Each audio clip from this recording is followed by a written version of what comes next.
Pagkatapos kong maghapunan mga Mars, gagawa naman ako ngayon ng Shanghai.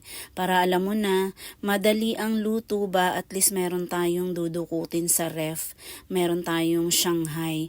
At inilagay ko nga dun sa maliit kong pod processor yung ating mga sangkap, hindi kinaya. Kaya naman dito tayo sa di kuryente.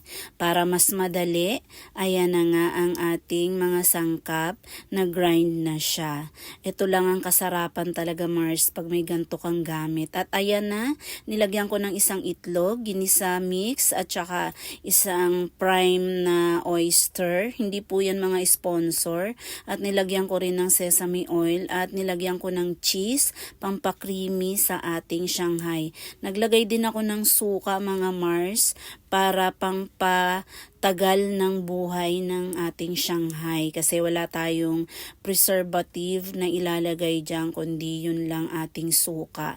At pagkatapos kong halu-haluin, ayan, hiniwa-hiwalay ko na yung ating lumpia wrapper para tayo ay makapagsimula na. At nilagyan ko din nga pala yun ng 2 kutsarang harina mga Mars para hindi lang itlog yung binder natin, meron ding harina. At yung ating lumpia wrapper mga Mars, hinati ko siya sa gitna para mas marami akong magawa at saka para manipis lang yung balat mga Mars para kasi pagka makapal yung balat, 'di ba? Ang hirap din kagatin at saka lulukuhin na naman ako ng mga anak ko na yung aking Shanghai ay puro syulat lang, puro lang balat, walang laman. Kaya naman ninipisan ko na lang mga Mars para pati mabilis maluto yung ating Shanghai. At saka ganyan lang naman ang gagawin natin, pare-parehas lang naman tayo ng paggagawa ng Shanghai, iba-iba lang ng timpla kasi kanya-kanya tayo ng panlasa.